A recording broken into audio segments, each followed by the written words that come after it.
Hello guys, so welcome na naman sa ating panibagong stock review ngayong 2026. Dahil nga marami nagre-request sa inyo na bigyan natin ng focus itong kumpanya na nasa mining stocks. Pasensya na kung medyo natagalan yung paggawa natin sa video nito kasi sobrang hirap na talagang gumawa ng mga slides pa, and also kinumpile natin ito para mas maiintindihan natin lahat ang business model ng kumpanyang ito. So ang tinutukoy ko na kumpanya ay ang Nickel Asia Corporation na mayroong ticker symbol dito sa ating bansa na NIKL. So as of the moment, ang time na tinitignan natin ito, ang kanyang share price ay nasa 5.40 pesos per share. And itong kumpanya, as we can see dito sa ating chart, dito sa ating automatic support and resistance na nakikita natin, so malapit na siya sa nasa resistance level na nasa 5.48 pesos per share. And before we continue sa ating slides, disclaimer lamang na itong kumpanya ay meron akong ownership dito as of the moment. Meron akong unrealized profit na nasa 31 or halos 32%. Dividend income 7.4% na nakuha ko na. And yung total returns natin dito ay nasa 39.29% o halos 40% na yung ating returns na nandito. So hindi porket na mayroon tayong investment dito sa kumpanya ay magiging bias na tayo dito. So ang gagawin natin, katulad ng mga ginagawa natin from the past, magiging talagang transparent tayo dito. So yun nga, dahil sa ating research process na marami dito para mas maintindihan natin ito, gumawa na lamang ako ng slides para isang platform na lamang yung pagre-review natin. So ito yung ating investment analysis natin kay Nickel Asia Corporation. So yung matutunan mo dito about the scale, strategy, and electric vehicle supply chain. So ito yung matutunan mo dito sa pagre-review natin sa investment thesis na ito. Okay, so next slide tayo. Okay, so who is Nickel Asia? So itong kumpanya na nire-research natin ay isa sa pinaka-largest producer of lateritic nickel ore in the Philippines. And the top global supplier also, no? Not just a miner, but an industrial scale logistic engine. Okay, so number 1 siya sa Philippine producer pagdating nga dito, and also meron siyang 5 plus o more than 5 na operating mines dito sa ating bansa as of the moment. Okay, so yung primary export market na sinusuplayan also ng Nickel Asia ay ang China and Japan. Pagdating sa China, dominant buyers for stainless steel and also battery. Dito naman sa Japan, high grade ore for specialized processing and tech. So ito yung mga sinusuplayan ng Nickel Asia Corporation outside the Philippines. So yung dual engine na mayroon na kumpanya ay syempre naandito sa saprolite ore and limonite ore. Okay, so dito sa saprolite, ito yung high nickel content and critical for stainless steel and NPI. So mamaya tatakil natin ito ng mas malalim. So ito yung tinatawag nilang traditional cash cow dito sa Nickel Asia Corporation. Now dito, ito namang limonite ore na namimina ng kumpanya, ito yung lower nickel content feedstock for HPL and EV batteries. So ito yung future growth driver na mayroon today si Nickel Asia Corporation. Okay? So ano nga ba yung strategic pillars na mayroon itong kumpanya? So number 1 is operate at massive industrial scale. Dahil nga malaki ang producer itong kumpanya, so malaki yung nakukuha nila o namimina nilang mga nickel, no, dito sa ating lupain sa Pilipinas. Another is maintain fortress balance sheet and low debt. No? So mamaya tatalakayin natin ito kasi you have to understand na itong Nickel Asia Corporation or yung mga company pagdating sa mining ay talagang ito ay cyclical. Nakadepende ang kanilang galaw din also sa presyo ng pangkalahatang merkado ng nickel. Okay? Another is invest downstream, ibig sabihin yung processing and also yung renewable energy. Okay, next slide. So ano nga ba yung binebenta ng Nickel Asia Corporation? So dito matututunan mo sa slides na ito yung strategic dual product exposure serving both industrial infrastructure and future energy transition. Yun nga, katulad ng sinabi natin kanina, ito yung dual product engine ng kumpanya. So saprolite ore, so i-explain natin ito ng mas malalim. Ito yung high nickel content. Okay? The traditional backbone of revenue ng nickel. Critical feedstock for nickel pig iron. Ito yung NPI nga. and stainless steel production. So drives consistent cash flow from infrastructure demand.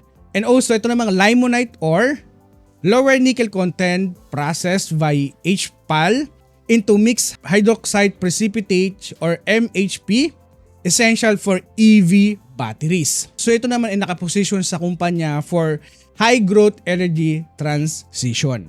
Na pagdating sa strategic relationships na sinusuplayan ng nickel, so una na dyan ang China.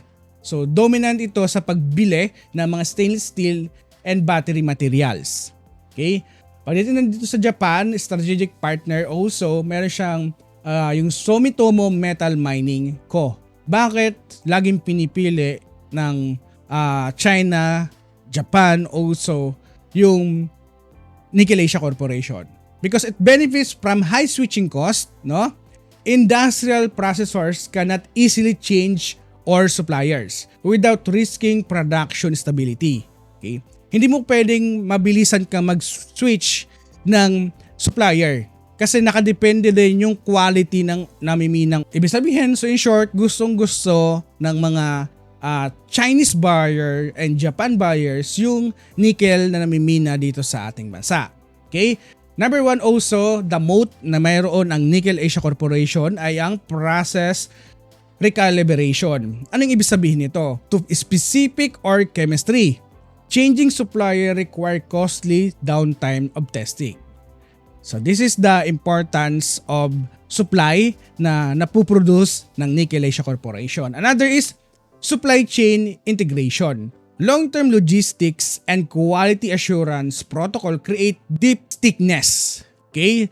So, ito yung pinaka-moat na mayroon today pagdating sa kanyang mga buyers, no? Ito tayo sa operational review. So dito, ang ibibigyan natin ng focus ay yung mga minahan na mayroon today itong Nickel Asia. So dito mag-focus tayo sa kanilang crown jewel. So itong taga Nito Mine, na andito ito sa Surigao del Norte.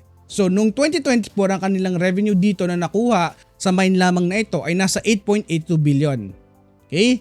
So, extremely resilient cash generator, benefits from proximity to processing plant and long-term standing export contracts. Okay? So as of the moment, ito yung pinaka-crown jewel ng Nickel Asia Corporation. Now, another is yung kanilang consistent na nakakapagbigay ng revenue din sa kumpanya ay itong Rio Tuba Mine sa Palawan.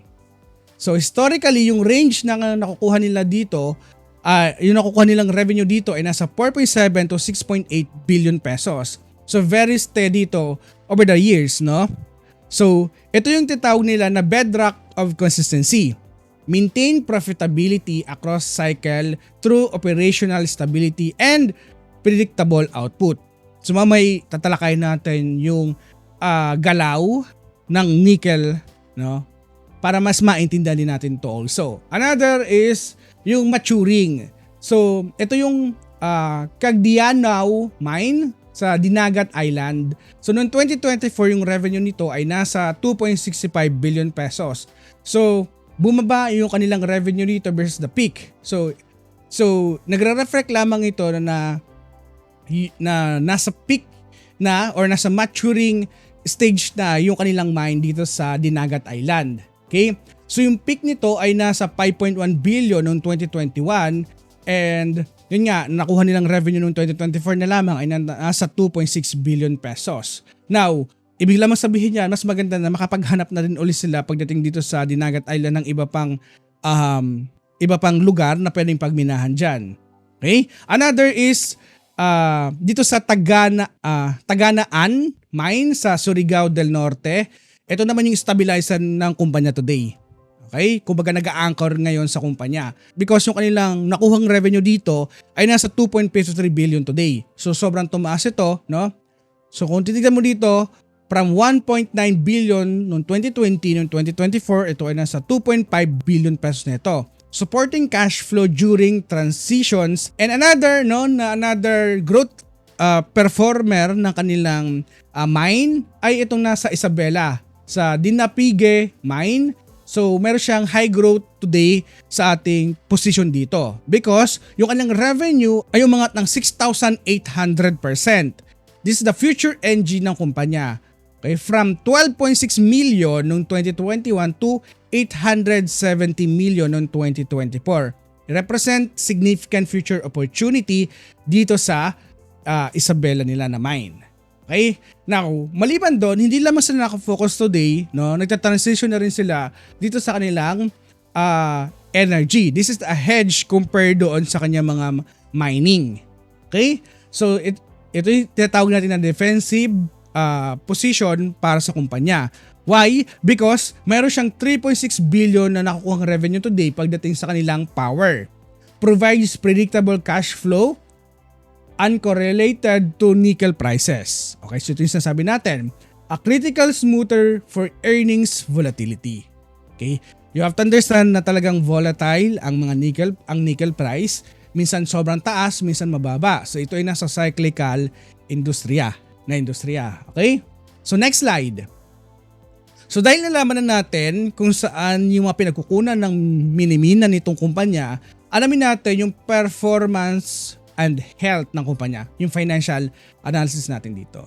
So in terms of resilience in a down cycle, no, yung revenue na nakukuha nitong kumpanya nasa 22.33 billion, yung net income nasa 1.52 billion. So ito yung kadahilanan kung bakit nagpanic, kung bakit sobrang bumagsak ang share price ng kumpanya.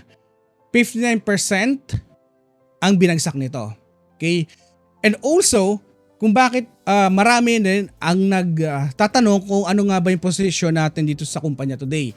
You have to understand, no? Dito mamaya ipapaliwanag natin kung bakit hindi ako nagpapanik sa pagbagsak ng presyo ng kumpanya.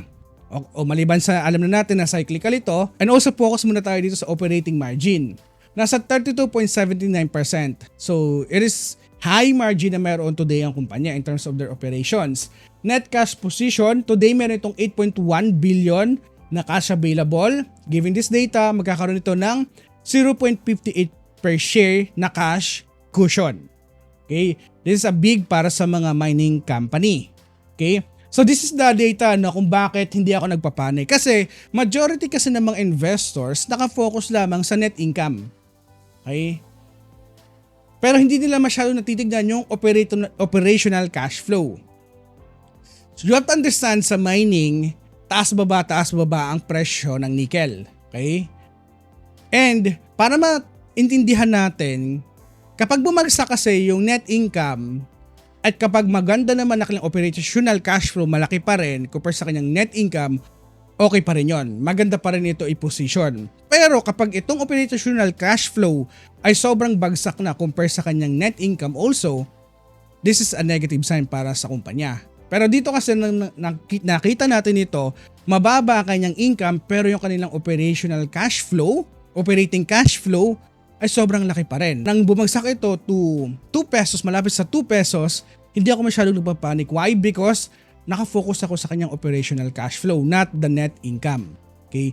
Kaya marami yung nagsisialisan sa kumpanya during that time na bumagsak ito dahil doon sa titignan lamang nila yung net income. Hindi nila binibigyan ng focus yung kanilang operational cash flow. Because sa mga mining company, you have to understand na magbigay ka ng focus sa cash flow, sa operating cash flow ng kumpanya. Okay? Now, maliban doon, no, you have to understand also yung fortress. Itong kumpanya kasi merong fortress o balance sheet. Bakit? Yung kanilang cash today ay nasa 19.48, no? 19.48 billion pesos. While the total debt ay nasa 11.37 billion pesos. So, giving this information, kaya-kaya nilang bayaran kung tutuusin yung kanilang utang, yung kanilang total na utang gamit lamang yung kanilang cash available. Hindi pa dito kasama yung kanilang free cash flow ha. Ito lamang, cash lamang nila. So ibig sabihin, kapag bumagsak ang presyo ng kumpanya o ng nickel prices, di ba? Makakabili ka sa mababang presyo at makakaposition ka dito. Because, yun nga, because of their performance, yung fortress na mayroon today ang kumpanya. So this is the importance of kumpanya na mayroong fortress of balance sheet na tinatawag natin. Okay? And also yung kanyang gross margin ay nasa 46.48%.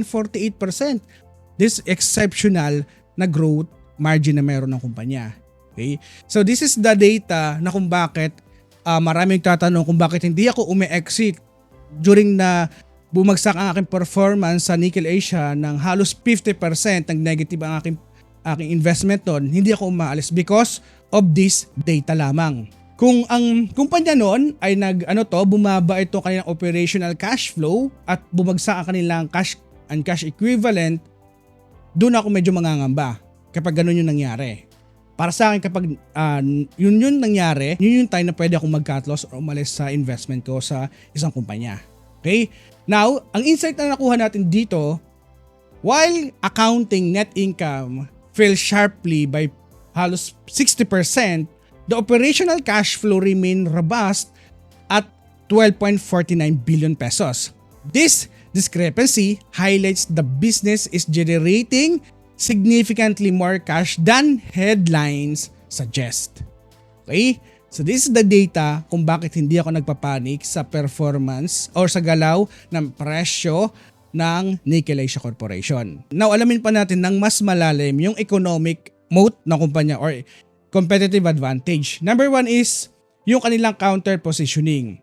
Because nga dahil nga sa nakafocus itong kumpanya sa complex lateritic ore, so yung pagmina kasi and pag-process ng lateritic nickel ore ay mas komplikado compare sa mga normal na nickel lamang. So ito yung isang pinaka-advantage na meron ang kumpanya. Another is scale economies. Multiple mine footprints allow spread fixed cost, fuel also, logistics, compliance across massive volumes. Smaller miners bleed cash when price dip of nickel prices dahil doon napoprotektahan nila yung margins ng kumpanya, yung Nickel Asia Corporation.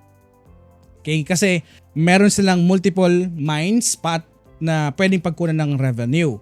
And also, meron din silang power generations today, no? Another is switching costs. So katulad ng sinabi natin kanina, yung mga customers ng kumpanya, hindi yan basta-basta makakapili ng nickel suppliers. Kasi yung sa bawat mini-min mo, kahit sabihin natin na pare-pareho lamang yan nickel, may iba't ibang kalidad, may iba't ibang quality ng nickel ang naimimina, no? Sa Pilipinas at sa ibang bansa. Okay? Another is process power and relationship moat. Decades of long strategic ties with Japanese partners, Sumitomo, and Chinese major buyers, no, na meron sila, mahirap yan tanggalin, no? Kasi talagang long-term partners na meron sila talaga. Another is meron silang magandang record sa kanilang ECG and social license also.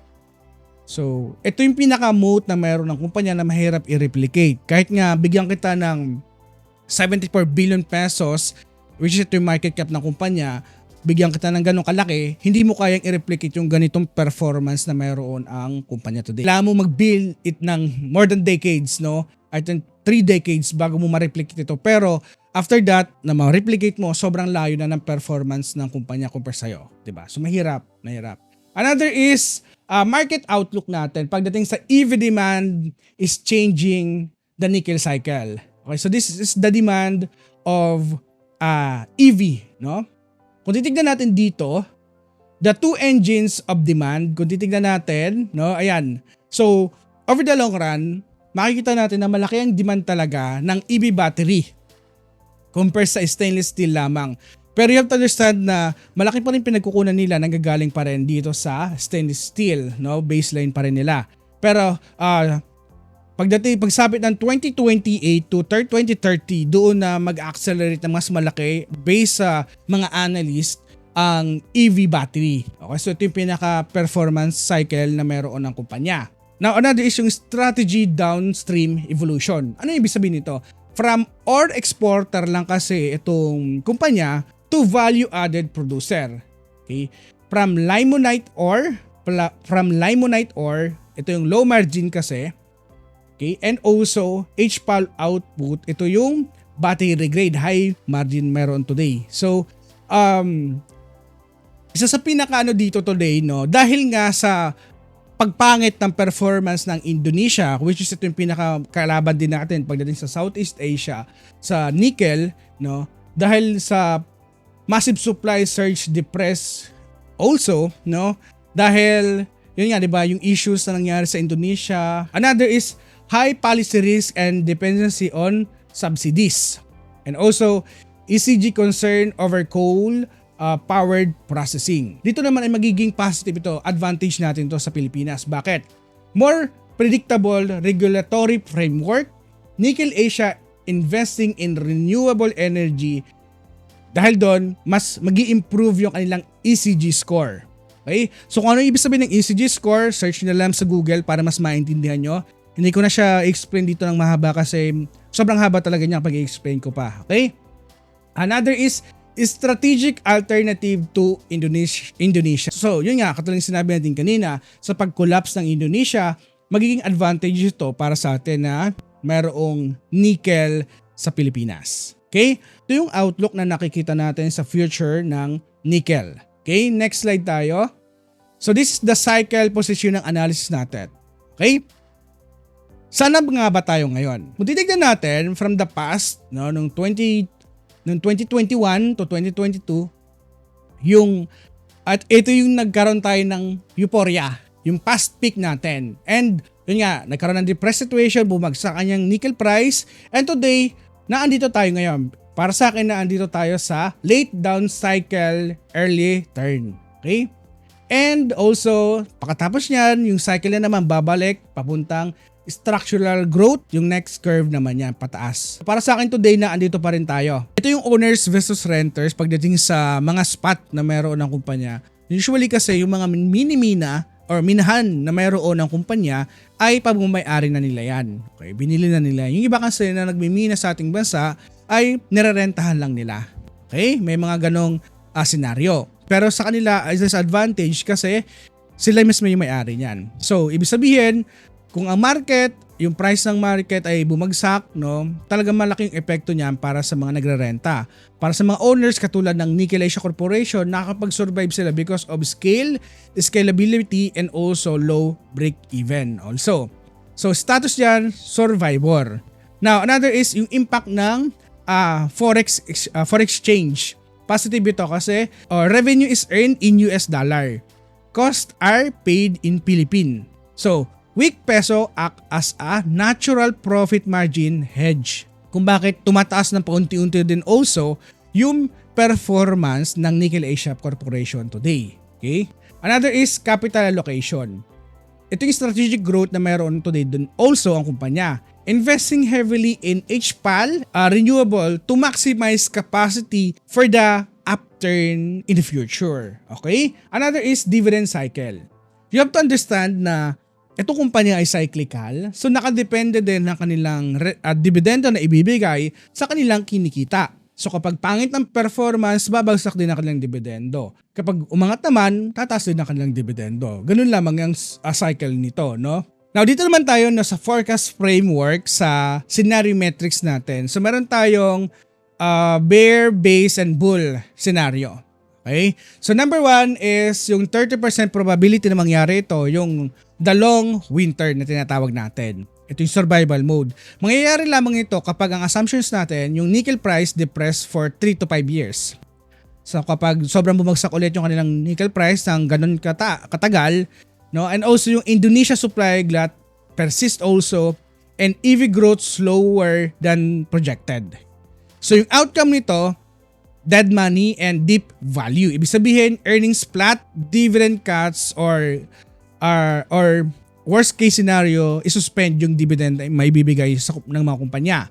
Stocks trades near book value and also survival via net cash na lamang ang pag-uusapan natin dito, no? So this is a 30% probability na mangyari.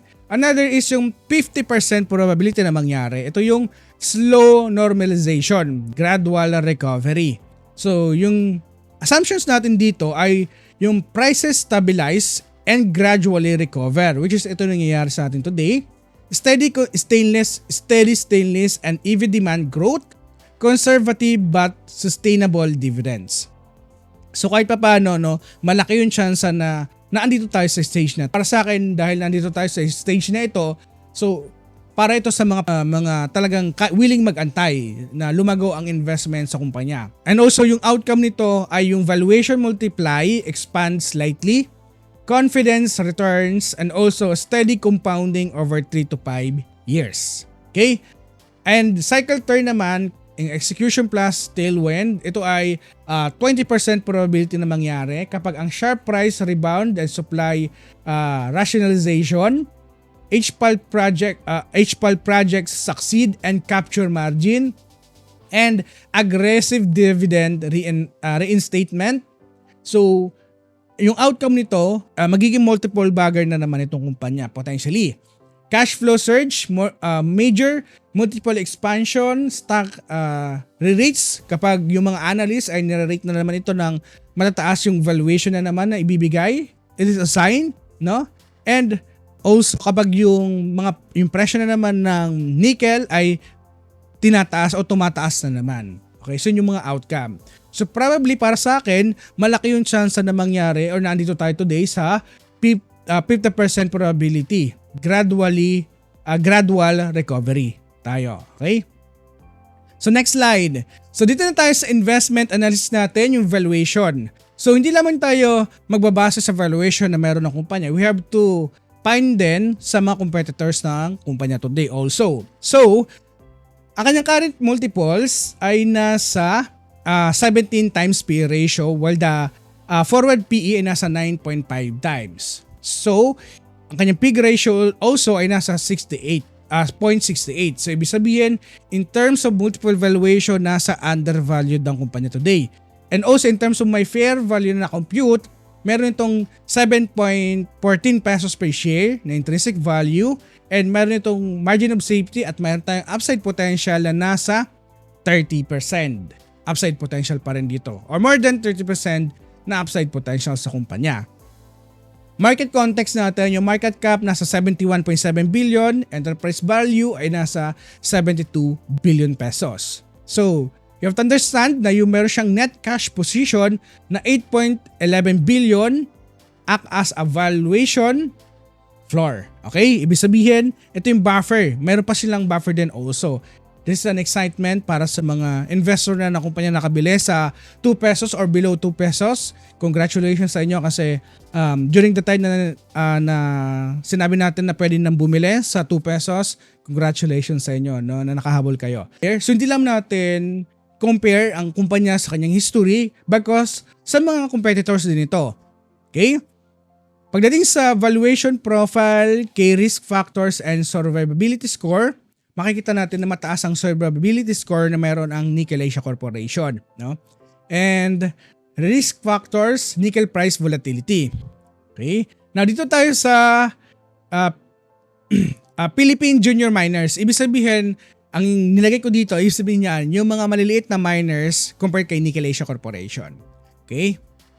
So yung risk nila ay single mine or liquidity risk and low mid ang kanilang survivability. Okay, compared kay Nickel Asia. Pagdating sa Indonesian majors, kasi ito yung pinakamahigpit talaga na kalaban natin today, no?